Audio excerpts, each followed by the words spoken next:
Basically, the middle chunk of the scenic area, the burned area that's closed, is between Cascade Locks and Multnomah Falls, and we know that those areas were more severely burned, and a lot of those have major rockfall issues and potential for debris flow. There's more hazards in those areas. Hiking in the burned area after the fire is going to require folks to be a little more diligent. There's going to be hazards that didn't exist before, and although we'll be getting some great views when we're up on those trails, looking for snags, looking for rockfall is going to be important because we'll continue to see those things come down in the years to come.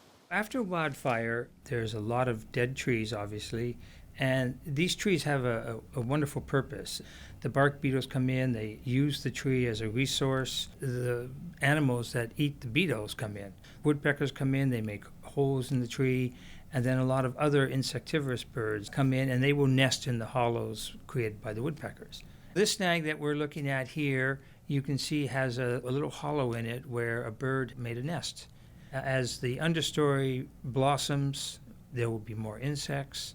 More insects feed more wrens, and you get sort of this explosion of a population.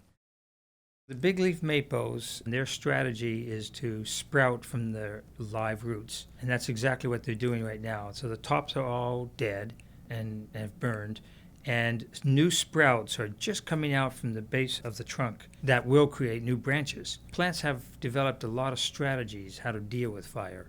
Some of the big trees have thick bark that they can resist the fire. Other species, such as big leaf maple, they burn, the roots stay alive, and then they send up sprouts.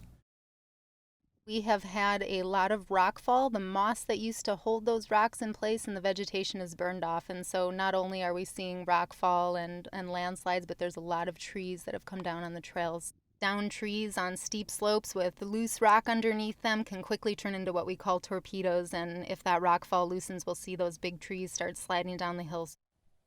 When a tight forest burns, probably most of the trees are going to be dead if it's hot enough.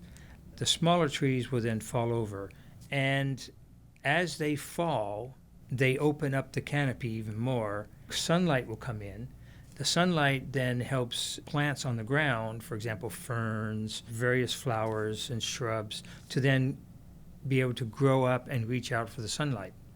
And some of these species may have been dormant for many, many years, maybe even decades, maybe even 100 years, waiting for that time to come when the overstory would disappear and gives them the ability to reach out for the sunlight and then go through their life cycle.